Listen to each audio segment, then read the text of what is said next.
So let's listen.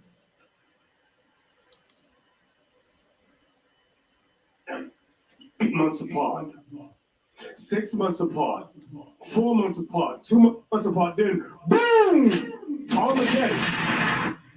Well, he missed a major prophecy. He missed a major prophecy. The Motb, Armageddon will not take place. That's a title for Apostle Ramlock, Apostle Cabal. Anybody wants to take it? Armageddon will not take place until this prophecy takes place. Or something to that. Play with those words. He completely missed it. He completely jumped over a major prophecy. The deliverance is not going to take place. The utter destruction of Babylon and this system is not going to take place until the Motb takes place, which he doesn't even mention. So he's saying, all right, shalom, shalom, shalom. First and foremost, I want to give all praise, all honor, and all glory to Yahweh, Bahashem, Yahushai, Baha Rakha Kodash. I'd also like to give double honors to my elders and apostles at Great Millstone that do root well. All right, and peace and salutations to the Lord's elect, the hopeful elect in 1/3, and Lord's will this lesson to be edifying and exhorting to the sincere sheep of Yahweh, Bahashem, Yahushai, Baha Rakha Kodash. As you heard, I was watching Elder Apostle Tahar's video, and he was going in on a couple breakdowns, and then there was a lesson that he came across of Bishop Nathaniel, and basically what they're teaching, all right, is that out of nowhere that'll be just destruction, okay, and he's like Elder Apostle Tahar said, he's missing a major prophecy, which is the Motb. All right. And then Elder Apostle Tahar had mentioned, if anybody wants to do a lesson on it. So it jumped on my spirit. So I just want to do a real quick lesson. Okay. GMS quick hit. All right. However you want to put it. But, this is a very important topic. All right. If you are aware of this, well, thank Yahweh Shemel Shai. Okay. You have to understand that there are a lot of Israelites that do not know, okay, of this prophecy. All right. Or they're not really, big on it or worried about it. A lot of our people just think, we're just, destruction's going to come. We're just going to get to the kingdom. No, you can't skip past the Motb. All right. This is Revelations 1:3. It says, blessed is he that readeth and they that hear the words of this prophecy. So it's a blessing that you hear and you know of this prophecy, because a lot of Israelites, a lot of notable Israelites, quote unquote, I'll use that term. All right. They even coined Barnabas as a notable prisoner. All right. So you have notable Israelites out here that are well known in the community, well known amongst the circuit of truth, and they don't have the 100% truth. Okay. So you have to understand that before the destruction comes, which it will come. All right. Before the destruction through the third woe, there has to be the implantation of the Motb. Okay. So blessed is he that readeth and they that hear the words of this prophecy. I'm just curious. Let's see what this word blessed means. Okay. So when you go into this word blessed, it means blessed, happy, fortunate, well off, which makes me think of whole. Look, supremely blessed. Okay. So for you to know this truth, to understand it, okay, and take heed to it, you should be truly happy, because it tells you in Romans, the 8th chapter, okay, to be spiritually minded is life and peace. All right. Romans 8 and 6. For to be carnally minded is death. So to just be carnally minded and not to apply, not to have the Holy Spirit to apply the spiritual things with spiritual, okay, you're carnally minded. Not having the Holy Spirit leads you to carnality, okay? Not having this whole truth leads you to carnality. All right. So to be carnally minded, you just gonna die. This place one day just gonna blow up. Like, no, it doesn't work like that. Okay. Even when you look at prophecy and you see the dynamics and how it plays out. It plays out on man's level. Okay. It plays out like real life. I always like to say, we didn't just wake up and have yokes of iron on us. Okay. Things had to happen. Esau had to creep out the caves. He had to get funding. They had to creep into the business aspect of the banks. They had to wiggle their way. They had to get financed. Okay. Prophecy just doesn't happen. It plays out. Okay. And I always like to say as well is prophecy is reality waiting to happen. Okay. So we didn't just wake up with yokes of iron. We didn't just wake up in Babylon and Kunta Kente. Okay. Things had to play out like now. Things have to play out. So this is why it behooves you to understand the financial aspects of this walk, the economic aspects of this walk, the political aspects of this walk. And why? Because the Most High ultimately, that's the God, the God of war, the God of men, the Father of spirits. He rules in the kingdom of men. All right. All these political powers and positions that we see today is ushered through the spirit of Yahweh Shemel Shai. This is Daniel's 4:17. This matter is by the decree of the watchers and the demand by the word of the holy ones to the intent. Okay. Because Christianity, I'm going to go into the Motb, and I'm going to focus just on Revelations with that. And I'm going to further prove how the mark comes before the destruction. All right. But look, to the intent that the living may know that the Most High ruleth in the kingdom of men, orders, statutes, commandments, laws, all right, bylaws, all these aspects that we see today come from Yahweh Shemel Shai. Now it could come from the right hand or the left. So understand that prophecy is going to be fulfilled, okay? But it plays out on a level of reality. It plays out on a level, like, look at you, okay? Look at you in your walk. You didn't just wake up one day and say, I'm an Israelite, like my man, there's a song, I can't remember his name. It's like Benjamin Wallace, but he has a song called I'm an Israelite, but that didn't happen to us. All right. We went through a process of prophecy where we had no skin, we had no breath, we were wandering stars. And then the scriptures say, thy eye shall see thy teacher. You'll look back and hear a voice behind you. So things played out on a level of reality, even for you waking up to who you are. So you have to understand that's how the Motb is going to be. That's how the third woe is going to be. It's not just going to be boom and oh, I'm in the kingdom. No, things have to play out on the level of man, economics, political, governance, all right, world, dominion, okay? And it says that the living may know that the Most High ruleth in the kingdom of men and giveth it whomsoever he will. And then let's even use this as an aspect. Revelation 6:4 comes to mind. He giveth it whomsoever he will. It's not like, ring around the rosy or spin the bottle. It's not like, okay, now today you're a ruler. No, it played out through war. It played out through politics. It played out through life. It played out through death. Okay. Certain instances of war, even in the scriptures, a certain man had to be assassinated, and then that led to war. Things have to happen, all right, in a sense, chronologically. They have to happen, like a snowball effect. This is how things get going in the real world of prophecy, unlike what other men are teaching you, okay? Because I was right here, and I was watching the lesson, and he was breaking down Joel 2, which they were breaking down wrong.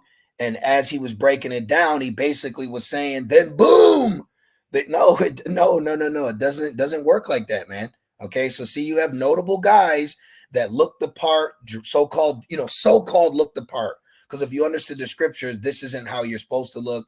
This isn't what the true men are going to conduct and carry themselves as. This looks kind of creepy, but they're so-called looking the part. They're so-called, so this is going to get a lot of our people off face value, but it's not going to get the elect off truth value.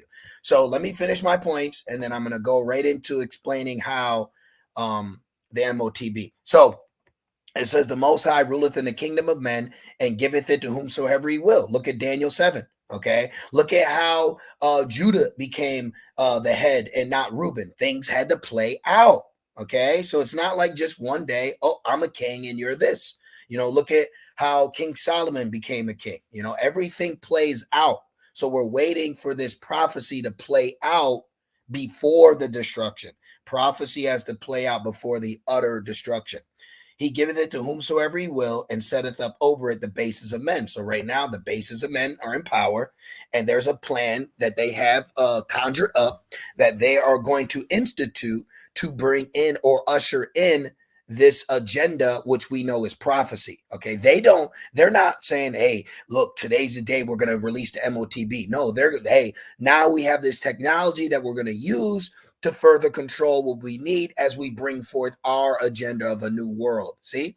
And it says, but finish this off, Romans 8:6, for to be carnally minded is death, but to be spiritually minded is life and peace. And let me also say why this is life and peace, okay, which ultimately leads to us being blessed, okay, is the fact that, say you're sitting there and you're like, man, I really want to go home. I really want this to come to pass. I really hope that we're out of here. Now, you can't say, I hope we're out of here tomorrow, even though we want to be out of here, but understand, how is the whole world going to be tried right now when he doesn't have everything set up yet? So we're waiting to see, all right, things pan out according to prophecy like this, okay? Thousands line up. Just give me a minute. Thousands line up. Oops. What did I do wrong here? Let's do it like this. Thousands line up for, let's just put this like this, okay? Right here. Thousands line up for oak tree musk. All right. See that? One day ago. So we need to see these things. Okay. These are the things that we're looking for. Then what we're really waiting on is some kind of like double F. Okay. Some kind of scenario that's going to usher this hero in to save the day for the world. Okay. So we need a more world aspect. Are we close? Absolutely. Are we in the time? Yes. But to sit there and to just teach that after such and such couple days, couple months, then boom, however he worded it, is really a false prophet. That's actually a statement that a false prophet would tell you, which reminds me of the false prophet Hananiah when he said, in 2 years, the Lord will bring in, let me see, I think it's Jeremiah 27. Yep, 27, like this. Okay, it doesn't work like that. Hananiah's false prophecy. Okay, and where did he say it? He says it in one of them. It's like right here. Prophesies, but yeah, right here. I think he says it right in the beginning. Let me see. He says he stood up. It says, thus speaketh, this is what Hananiah, let me just read it from the top, real quick.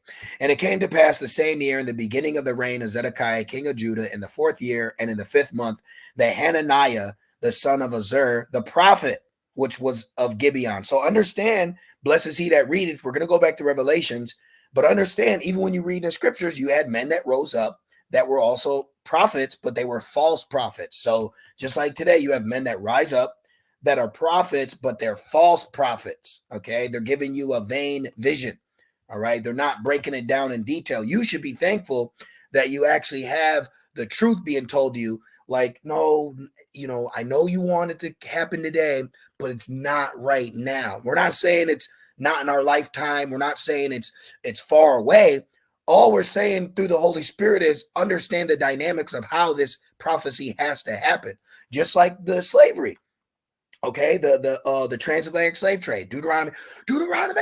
All right, Deuteronomy 28:68. You had to have the funding for the boats. You had to have loans from the banks. You had to have men to steer the ships. You had to have navigate. You had to have all these things. It's not like Esau just showed up on a boat and took us away. Things had to play out, and it's not like he just got there. He had to have dealings. He had to have talks. Okay, there was trading. So things play out through prophetic, on a prophetic level, but through reality. All right. So just like this is like the rapture doctrine. Okay. Like, one day we're just going to be, no, one day there's just going to be a scenario that plays out to implement this prophecy, not just one day, boom, destruction. Come on, man. Like, it's all right here. This is the playbook. Everything that you need and want to know what's going on, now is the time to tap into that.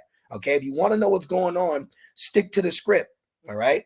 And it says, the son of Azur, prophet, which was of Gibeon, spake unto me in the house of the Lord, in the presence of the priest and of all the people, saying. So here you have a false prophet who's allowed to be in the house of the Lord and in the presence of the priest and in the presence of all the people. See that? So you have prophets that were given a big stage. You have false prophets that were given a big stage to talk and to convey and to quote unquote warn and to prophesize. But is the prophet, are they prophesying correctly, or are they prophesizing deceit? They're prophesizing deceit. Okay. That's what he wants. He wants to give you something smooth so that, okay, don't worry, just one day it's just going to blow up. Nope. We're going to go through tribulation. Nope. The world's going to be tried. Nope. You're going to have to be tested. Nope. There's going to be an hour of temptation. So nope. We don't want to hear that. That's not true. Thus speaketh the Lord. This is what he's saying. The God of Israel. Remember, this is all a false prophet talking, saying, I have broken the yoke of the king of Babylon. Within 2 full years will I bring again into this place all the vessels of the Lord, all the vessels of the Lord's house that Nebuchadnezzar, king of Babylon, took away from this place and carried them into Babylon. Right. All the vessels of Yahweh Ba'Shem Yahweh Shai. Okay. And it said, he said it would happen in 2 years. Let's skip to the next chapter. When you go to the next chapter and you scroll on down, look at this, Jeremiah 29:9. For they prophesy falsely unto you in my name. I have not sent them, saith Yahweh Ba'Shem Shai. For thus saith Yahweh Ba'Shem Shai, that after 70 years be accomplished at Babylon, I will visit you and perform my good word toward you in causing you to return to this place. And guess what? Hananiah ended up dying because he was what? A false prophet. Okay, he was a false prophet. So just like in the scriptures, just like now, you have men rising up, okay, and they're giving you a vain vision or alleviating. Don't worry, y'all, in 2 years. Don't worry, y'all, just gonna blow up. We just gonna be out of here yelling Kwame Yasharala as we rise up. Nope. Things gotta play out. Back in Rev 1:3, blessed is he that readeth, and they that hear the words of this prophecy and keep those things which are written therein, for the time is at hand. Now that I said that, I want to just do this really, really quick.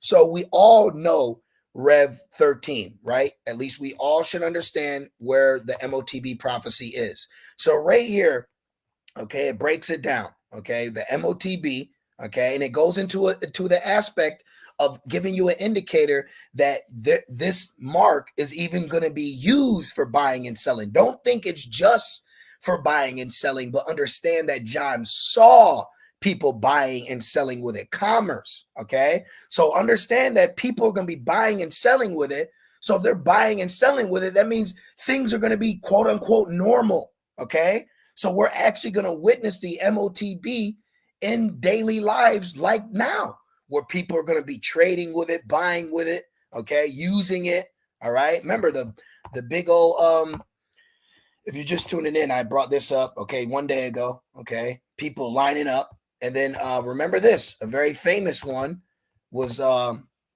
3 square. Now, I'm only doing these quickly because I don't want to get nothing taken off, but 3 square market, okay, right here. 3 square market. What is 3 square market? All right. What is it?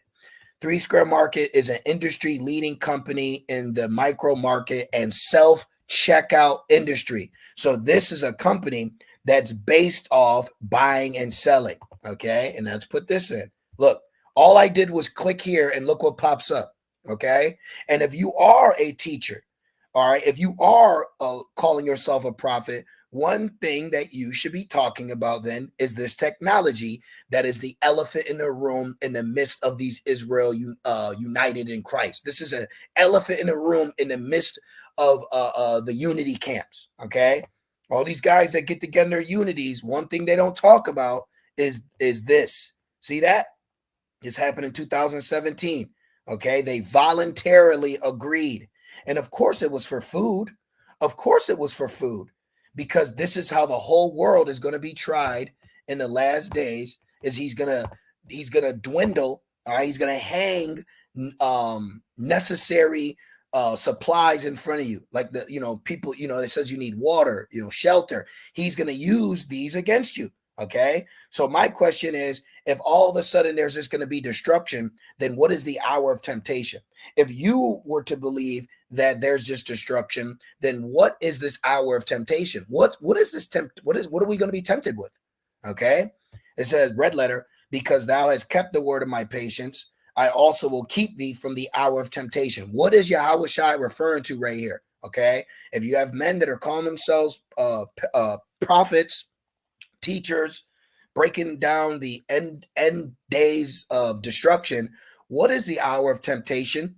I'm at what would it be if there isn't the MOTB then? If it's just now and then third war, then destruction. If that's the timeline, if this is the timeline that you are basing your doctrine off, because you have to have somewhat of a timeline to understand where you're at in this walk. So in this walk, as we're waiting to be delivered, as we're waiting for the third war to commence, ultimately leading to the destruction, then in the midst of that, what would be an hour of temptation? What are we going to be tempted with in this great hour if all we're waiting on is to be delivered by Yahweh Shai before the destruction comes? Things that make you say, since you like putting your finger on your temple, right? You like doing that Masonic gesture. As I put mine up, what does that mean? Okay. And I want to show you something. If you've watched the videos in the past, or if you're fond of the blue letter, you should already know what this is. But if you don't, I would love to show you. All right. Because thou hast kept the word of my patience. This is talking about the elect. I also will keep thee from the, how are we going to be kept? We're going to be kept in our mind, kept in our spirit, remain steadfast and unmovable, rock like, he's like a tree planted by water. Right. And it says, keep thee from the hour of temptation, which shall come upon all the world. What is going to come upon all the world? One camp of ISUPK, they state that Christianity is the MOTB, or white women. So is Esau going to send a vast number of white women on the world to tempt them like they did Undercover Brother, like they did Pootie Tang? Is that what you're saying? I know I'm being funny, but at the same time, that is a question that can be asked to the statement that you're prophesizing. Or what else is it? What's going to come upon all the world? Well, guess what? Who that? If not, but who? They're called World Organization or World Economic. So they already have their fingers on the world and they have a standard over the world. This is why you have the International Monetary Fund. See, it's deep, but it's not deep. He has all his structures laid out. So when he implements something, all it is just a switch or a flick of a button. Okay. It's like he's got lights everywhere. If he wants to turn all the lights, all the street lights in the world red, he can just go boop. Now they're all red. So he has everything in play. Now we're waiting for it to play out. It says, come upon all the world to try them that dwell upon the earth. What is an hour of temptation that we're going to be tried with if we're just sitting here and then war commences and then the destruction and deliverance? So what is this hour? And I always like using this. So check this out. When you go into this word try, because how are we going to be tried? Greek, periazo. Okay. Periazo is for the Greek word for try, right? And it goes into to try, make, trial of, a test.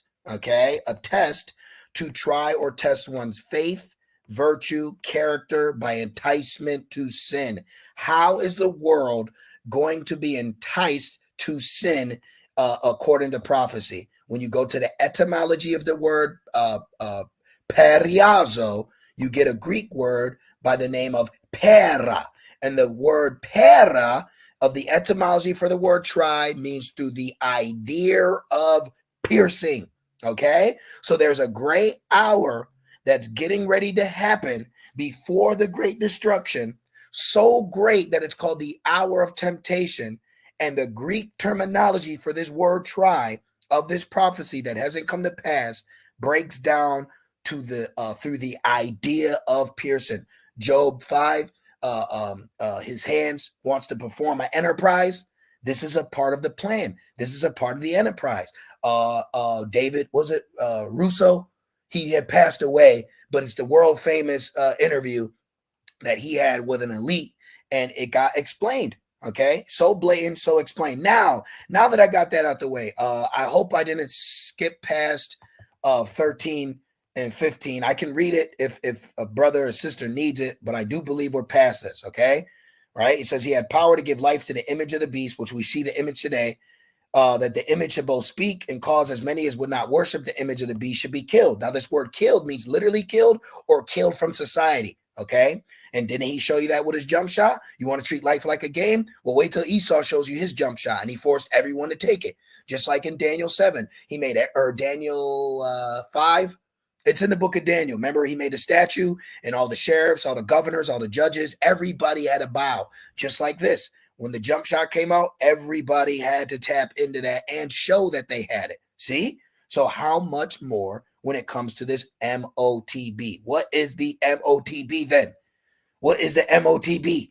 If you're saying that it's just going to be destruction. Look, and he causes and he forces all, both babies and adults, rich people and poor people, free, which you really ain't free, and bond, locked up, to receive a mark in their right hand or in their foreheads. What is this mark? What is this mark? In so much that not only does he implement this, in so much that now you can't even buy, sell, trade, go to Amazon, get groceries without it. It's a new form of living that he's going to have. And John saw this. So this means this prophecy is going to play out before destruction, because how can there be destruction but people are buying and selling? See? So we're going to actually witness in real time people giving in to this mark, in so much they're going to still be going to the store so that they can buy pork and jelly and, you know, all that crap. So now that I got that out the way, okay, I hope I didn't skim past it too fast. But from there, I would like to go to Revelations 15, because I want to further prove that the mark comes before the destruction.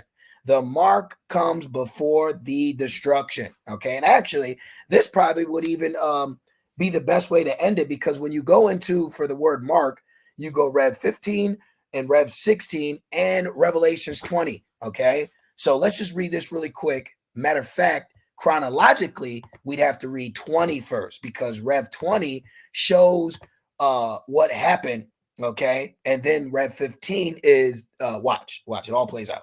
It says, and I saw thrones, and they sat upon them, rulership, kingdom, and judgment was given unto them, power, authority, right? Break them to shivers. But what had to happen before they got the throne? What had to happen before they got the judgment that was given to them? And I saw the souls of them that were beheaded for the witness of Yahushua. What is going to happen where we're going to be beheaded as witnesses of Yahushua? What is going to take place? And what action are we going to deny that's going to cause us to be beheaded for not bowing down? And the word, and for the word, see, the gospel, and for the word of Yahweh, and which had not worshipped the beast, neither his image, neither had received his mark upon their foreheads or in their hands. So something is going to take place before destruction. And John saw men, okay, and women, because they're going to be faithful women, that are going to die for not taking a mark. But this is going to be pre-destruction, because how can people be beheaded after destruction and then there's a mark? So is it the destruction and then there's going to be a mark? What's going on here? You have a doctrine that's full of holes, and I'm spiritually lactose intolerant. I don't want your Swiss cheese, okay? There's too many holes going on here. It doesn't make sense when you're breaking it down in a visual, chronological order. If you understand that the finish line is destruction and deliverance, and we're right here, right now, what are these hurdles that we're reading about that haven't happened yet? Or did they happen? See? We understand they didn't. And they lived and reigned with a Mashiach 1,000 years. That's that first day. So we want to be a part of that first day, meaning the first fruit. Okay. So John witnessed men not take this mark that he saw in Rev 13. And then in Rev 15, we see what their glory became of them. So now Rev 15. So now this is after they became martyrs. So they passed on, right? And it says, and then they're waiting, right? Because then you have also some men that aren't going to be beheaded, and they're going to be able to survive all the way past the mandatory marking and see the destruction coming and be delivered out of the fire as the destruction comes down. See? So you have some men that John saw being beheaded, and then the dead in Yahweh Shai shall rise first to meet the Lord in the air. Then you have other men that are not going to go through the beheading, because the Lord is going to have them wherever he has them, and throughout Babylon and throughout the earth, waiting to be delivered. Okay? So look, it says, and I saw another sign in heaven, great and marvelous, 7 angels having the 7 last plagues. So there's 7 last plagues that angels have, which Christians won't tell you about that. They show little baby angels with diapers on, right, floating. But did you know that they also have, there are some angels that have the last plagues? It says, for in them is filled up the wrath of the Most High. And I saw, as it were, a sea of glass mingled with fire. So now we're seeing a sea of glass mingled with fire, and them that had gotten the victory over the beast. Wait a minute. So what's the fire? The fire is the destruction. But the men that weren't hurt from the fire, they had gotten victory over this beast before the fire came, and over his image before the fire came, and over his mark before the fire came. So you cannot have Armageddon. You cannot have the final countdown. You can't have the final destruction until we get the victory over the mark and over the number of his name, stand on the sea of glass in the chariots, having the harps of Yahweh, and they sing the song of Moses, the servant of Yahweh, and the song of the Lamb, Yahweh Shai, saying, great and marvelous are thy works, Lord God Almighty, just and true are thy ways, thou King of saints. See that? So when you actually read the prophetic vision, Habakkuk 2, that's set for an appointed time, a part of this vision and a part of what we see for the destruction, you have to add in the mark. So you can't have the destruction without the mark, and you can't have the mark without destruction. So if you accept the fact that there's going to be destruction, you also have to accept the fact that there is going to be a mark, mandatory, that there are going to be true servants that deny to gain victory over before the destruction. See? So you can't have the destruction without having the mark first. So that's what we're waiting on. Okay, we're seeing the war build up. So if we see the third woe building, then that means the mark is coming next. So there's going to be a scenario that's going to play out. A scenario is going to play out to usher in the Motb. And that's how we know that destruction is right around the corner. We can't be here today and then gone tomorrow. We need the mark first, so we can't skip past it. It's a part of the movie. It's a puzzle piece. All right. So I just wanted to do that quick lesson. I was watching Elder Pastor's video. He had said that, this is a lesson that we could do it on. So the Spirit jumped on me. I truly pray that this lesson was edifying and exhorting to the sincere sheep of Yahweh Bashem El Shai B'Harach HaKodash. And I'd also like to say, Kol Halal, Yahweh Bashem El Shai B'Harach HaKodash. Double honors to my elders and apostles of Great Millstone. Peace and salutations to the Lord's elect. With that being said, Shalom.